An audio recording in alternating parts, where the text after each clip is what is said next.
अरे कायर हैं, कायर है इस देश का प्रधानमंत्री।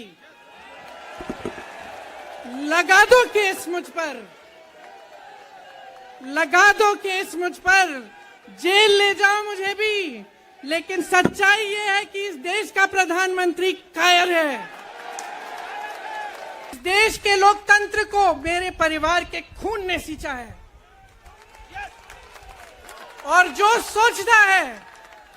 सोचता है कि हमें अपमानित करके हमें डराएंगे, हमें धमकाएंगे, जो सोचता है कि तमाम एजेंसियों को लगाकर हम पे छापे मारकर हमसे कुछ भी कर ले, हमको हमें डराएंगे, वो गलत सोचते हैं। हम डरने, देखिए यहां पे बैठे हुए मेरे मन में एक पुरानी बात आई। 32 साल पुरानी बात है, मई 1991 की बात है। मेरे पिता की शव यात्रा तीन मूर्ति भवन से निकल रही थी। अपनी मां के साथ और अपने भाई के साथ हम एक गाड़ी में बैठे थे।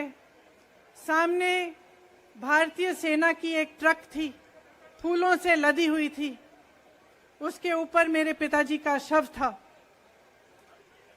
थोड़ी देर काफिला चला, 5-10 मिनट चला, फिर राहुल कहने लगे मैं उतरना चाहता हूं। तो मां ने मना किया। उस समय सुरक्षा का भी बहुत वो था, तो मां ने कहा नहीं, तुम उतर नहीं सकते। राहुल ने जिद की, नहीं मैं उतरूंगा।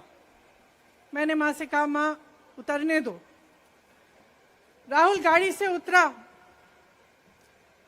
उस सेना की ट्रक के पीछे खड़ा होके चलने लगा और तीन मूर्ति से लेके कड़ी धूप में अपने पिता के जनाजे के पीछे पीछे पैदल चलते चलते यहां पहुंचा। इस जगह से कुछ 400-500 गज दूर यहां पर मेरे शहीद पिता के अंतिम संस्कार मेरे भाई ने किए।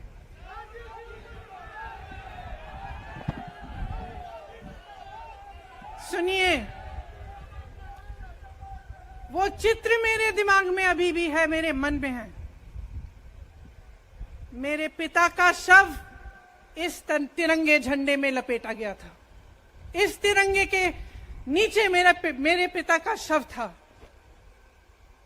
और उसके पीछे चलते चलते मेरा भाई यहां आया। उस शहीद पिता का अपमान भरी संसद में किया जाता है। उस शहीद के बेटे को आप देशद्रोही कहते हैं, आप मीर जाफर कहते हैं, उसकी आप मां का अपमान करते हैं। आपके मंत्री मेरी मां का अपमान भरी संसद में करते हैं। आपके एक मुख्यमंत्री कहते हैं कि राहुल गांधी को पता भी नहीं है कि उनका पिता कौन है। आपके प्रधानमंत्री भरी संसद में खड़े होकर कहते हैं कि ये परिवार नेहरू नाम को इस्तेमाल क्यों नहीं करता। पूरे परिवार का अपमान करते हैं। कश्मीरी पंडित समाज के रिवाज का अपमान करते हैं, जिसके तहत एक बेटा अपने बाप के मरने पर पगड़ी पहनता है, परिवार की परंपरा को आगे बढ़ाता है। लेकिन आप पर कोई मुकदमा नहीं होता, आपको 2 साल की कोई सजा नहीं मिलती, आपको जेल की सजा नहीं मिलती, आपको संसद से कोई बाहर नहीं निकालता, आपको मना नहीं करता कि 8 सालों के लिए आप चुनाव नहीं लड़ सकते। क्यों? मैं पूछना चाहती हूं क्यों? आज तक हम चुप रहे हैं, हमारे परिवार का अपमान करते गए। मेरे भाई ने क्या कहा? संसद में वो मोदी जी के पास गए और उनसे गले लगे। मेरे भाई ने कहा मैं आपसे नफरत नहीं करता हूं, मेरे दिल में आपके लिए कोई नफरत नहीं है, हमारी विचारधारा अलग है, लेकिन हमारी नफरत की विचारधारा नहीं है। तो मैं पूछना चाहती हूं, एक आदमी का कितना अपमान करोगे, कितना अपमान करोगे? क्या यही है इस देश की परंपरा? आप परिवारवादी कहते हैं, तो भगवान राम कौन थे? भगवान राम को वनवास में भेजा गया, उन्होंने अपने परिवार, अपनी धरती के प्रति अपना धर्म निभाया। क्या भगवान राम परिवारवादी थे? क्या पांडव परिवारवादी थे कि वो अपने परिवार की संस्कारों के लिए लड़े? और हमें क्या शर्म आनी चाहिए कि हमारे परिवार के सदस्य शहीद हुए इस देश के लिए, कि इस झंडे में उनका खून है, इस धरती में उनका खून है, इस देश के लोकतंत्र को मेरे परिवार के खून ने सींचा है। और जो सोचता है कि हमें अपमानित करके हमें डराएंगे, हमें धमकाएंगे, जो सोचता है कि तमाम एजेंसियों को लगाकर, हम पे छापे मारकर, हमसे कुछ भी कर ले, हमको हमें डराएंगे, वो गलत सोचते हैं। हम डरने वाले नहीं हैं। हम और मजबूती से लड़ेंगे। हम इस देश के लोकतंत्र के लिए कुछ भी करने के लिए तैयार हैं। इस देश के लोकतंत्र को, इसकी नींव कांग्रेस पार्टी के महान महापुरुषों ने डाली है। कांग्रेस पार्टी लड़ी इस देश की आजादी के लिए, और आज भी इस देश की आजादी के लिए ही लड़ रही है। कभी कभी मैं सोचती हूं, मुझे समझ में नहीं आता कि पब्लिक क्या सोच रही है। क्या देख नहीं रही है क्या हो रहा है? क्या आपको दिख नहीं रहा है कि आपकी सारी संपत्ति लूटी जा रही है, एक आदमी को दी जा रही है, गिने चुने उद्योगपतियों को सब कुछ दिया जा रहा है? किसकी संपत्ति है? ये राहुल गांधी की संपत्ति है, ये आपकी संपत्ति है। ये पीएसयू किसके हैं? किसके लिए बनाए गए? आपके लिए बनाए गए, जो ऐसे एक के बाद एक इनको बेचे जा रहे हैं, दिए जा रहे हैं। इसी से तो आपका रोजगार आता है। छोटे उद्योगों से, छोटे व्यापारियों से आपका रोजगार आता है। किसी बड़े अडानी से नहीं आता। रोजगार नहीं देते, छीनते हैं आपका रोजगार। तो आप समझ क्यों नहीं पा रहे हैं? आप गैस के सिलेंडर के लिए 1000 रुपए दे रहे हैं, और यहां आपकी सारी संपत्ति किसी को सौंपी जा रही है। राहुल गांधी जी ने क्या कहा? अरे कौन सा इतना बड़ा जुल्म कर लिया कि आपसे 2 सवाल पूछ लिए, जवाब नहीं दे पाए ना, घबरा गए। और जो अहंकारी होते हैं, तानाशाह होते हैं, क्या करते हैं? जब सवालों का जवाब नहीं दे पाते तो पूरी सत्ता को लेकर जनता को दबाने की कोशिश करते हैं। जो सवाल उठाता है उसको दबाने की कोशिश करते हैं। आपने कभी सोचा है, आंखें खोलिए, आपने कभी सोचा है कि ये पूरी सरकार, ये सारे मंत्री, ये सारे सांसद एक आदमी को बचाने की क्यों इतनी कोशिश कर रहे हैं? इस अडानी में है क्या कि इसको आप सारी संपत्ति दे रहे हो देश की? 20 हजारों करोड़ शेल कंपनियों में इनकी हैं, और आप इन पे इंक्वायरी नहीं कर सकते। ये अडानी है कौन कि आप सब उनका नाम उठते ही बौखला जाते हैं और उनको बचाने में लग जाते हैं?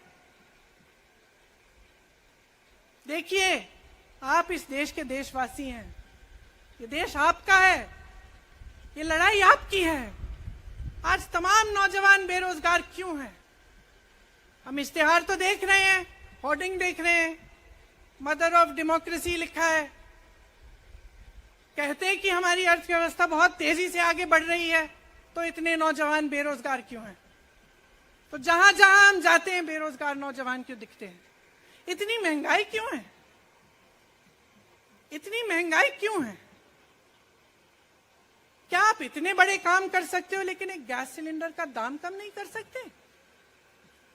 आप छोटे व्यापारियों की मदद नहीं कर सकते? आप रोजगार नहीं बनवा सकते? तो फिर आपकी सरकार किस काम की है? लोगों को दबाने के लिए है या अडानी जी को आगे बढ़ाने के लिए है? तो आज ये समय आ गया है कि हमें गंभीरता से सोचना पड़ेगा। ये सरकार पूरी कोशिश करती है कि आपका ध्यान भटकाया जाए। अब आप सोचिए, कन्याकुमारी से कश्मीर तक एक आदमी चला, उसके साथ लाखों लोग चले। क्या पैगाम लेके चला? किस लिए चला? उसके दिल में क्या भावना थी कि लाखों लोग देश भर से उससे जुड़ के चले? समता, एकता की भावना थी। आज आपके सारी मीडिया, आपके सारे मंत्री, आपके सारे सांसद, आपके सारे कार्यकर्ता कह रहे हैं कि राहुल जी ने विदेश जाकर देश का अपमान किया, राहुल जी ने एक वर्ग का अपमान किया। क्या एक आदमी जो कन्याकुमारी से लेकर 5000 किलोमीटर कश्मीर तक चल के ये रोज रोज कहता है कि इस देश को एक होना चाहिए, सबको समान दृष्टि से देखना चाहिए, क्या ये आदमी देश का अपमान कर सकता है? क्या ये आदमी एक वर्ग का अपमान कर सकता है?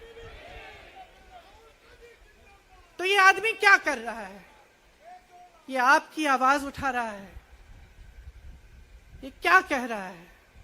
कह रहा है कि गरीबों को अपना हक दो, नौजवानों को अपना हक दो, महिलाओं को अपना हक दो। यही तो कह रहा है। और हक क्या है? हक ये है कि जो आपका है वो आपके हाथों में जाना चाहिए, किसी बड़े उद्योगपति के हाथ में नहीं, जो प्रधानमंत्री जी के मित्र हैं। ये है आपका हक। उसी हक की लड़ाई लड़ रहा है। तो आप समझिए, ये एक इंसान की बात नहीं है, ये एक राहुल गांधी की बात नहीं है, ये पूरे देश की बात है। जब हम कहते हैं लोकतंत्र को बचाना है, तो हम किस बात की को बचाने की कह रहे हैं? क्या कह रहे हैं हम? लोकतंत्र क्या होता है? खुल के जवाब मांगो, सवाल उठाओ। यही तो लोकतंत्र है कि आपको कोई आपत्ति है, कोई समस्या है, आप किसी के पास जाकर अपना हक मांग सकते हैं। आप कह सकते हैं, भाई हमारे लिए ये क्यों नहीं किया, इतनी महंगाई क्यों है, हमारे लिए रोजगार क्यों नहीं बनाए। लेकिन आज यही हक आपसे छीना जा रहा है और आपका ध्यान इधर उधर भटकाया जाता है और इतनी चीजों को फैलाया जाता है जो सच नहीं है, झूठों को फैलाया जाता है। आप सोचिए, राहुल गांधी दुनिया के सबसे बड़े जो शिक्षा के संस्थान है वहां से पढ़ के आए हैं। हार्वर्ड और कैम्ब्रिज की उनकी डिग्री है। कैम्ब्रिज से उन्होंने इकोनॉमिक्स में मास्टर्स डिग्री, एमफिल डिग्री उनको मिली। आप उसको पप्पू बनाते हैं। पूरे देश भर में आपकी सहायता के साथ मेरे मीडिया के दोस्तों, डिग्री आपने देखी नहीं, सच्चाई आपने देखा नहीं, उनको पप्पू बना दिया। फिर पता चला कि ये पप्पू तो यात्रा में निकल आया और पता चला कि ये तो पप्पू है ही नहीं। इसके साथ तो लाखों लोग चल रहे हैं। ये ईमानदार भी है, ये सब बातों को समझता भी है, ये जनता के बीच जा रहा है, जनता की समस्याओं को सुन रहा है, तो जनता इसके साथ चली जा रही है। तो घबरा गए कि राहुल गांधी ने संसद में वो सवाल उठाए जिनका उनके पास जवाब नहीं है।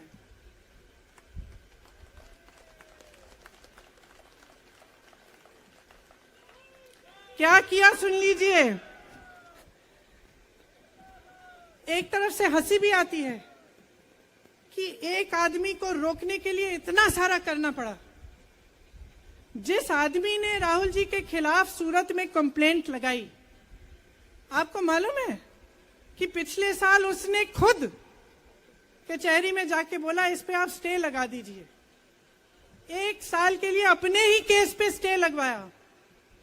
फिर वापस कब गए केस खुलवाने के लिए? राहुल गांधी के संसद में अडानी पे के भाषण देने के एक हफ्ते बाद वो आदमी वापस जाता है, कहता है केस खोल दी, सुन लीजिए अब हम तैयार हैं। 1 महीने के अंदर अंदर जज कह देते हैं कि राहुल गांधी को 2 साल की सजा मिलेगी। आपने देखा इस देश में कितने केस हैं कि जेल में 10 साल के लिए पड़े रहते हैं, उनकी सुनवाई नहीं होती। ये तो सुनवाई भी फट से हो गई, जजमेंट भी फट से हो गई, सजा भी फट से हो गई। और आपने कह दिया अगले दिन कि 8 सालों के लिए ये चुनाव नहीं लड़ सकते, संसद से बाहर कर देंगे इनको। वाह वाह वाह वाह वाह वाह, बहुत धैर्य है आप में। अरे कायर है इस देश का प्रधानमंत्री। लगा दो केस मुझ पर, लगा दो केस मुझ पर, जेल ले जाओ मुझे भी, लेकिन सच्चाई ये है कि इस देश का प्रधानमंत्री कायर है।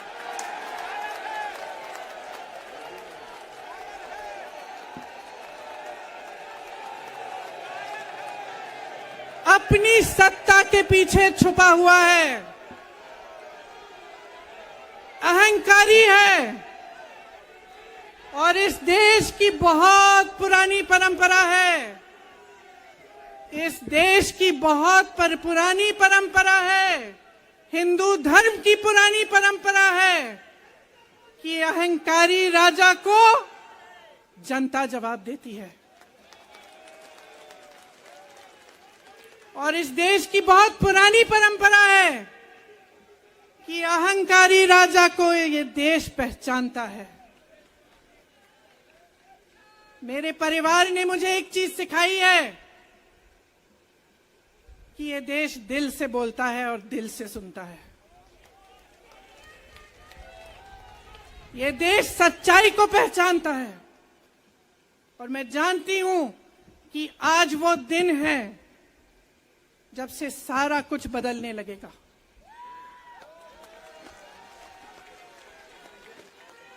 मेरे मीडिया के साथियों, मैं आपसे कहना चाहती हूं, बहुत हो गया है, बहुत हो गया है।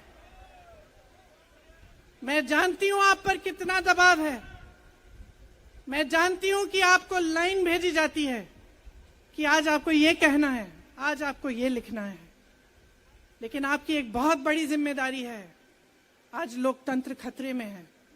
अगर सरकार सवाल उठाने वाले को 8 सालों के लिए संसद से निकाल सकती है, अगर कह सकती है कि तुम्हें चुनाव लड़ने की ही इजाजत नहीं है, तो बहुत गड़बड़ है, बहुत गलत हो रहा है, और ये लोकतंत्र के लिए ठीक नहीं है, ये इस देश के लिए ठीक नहीं है।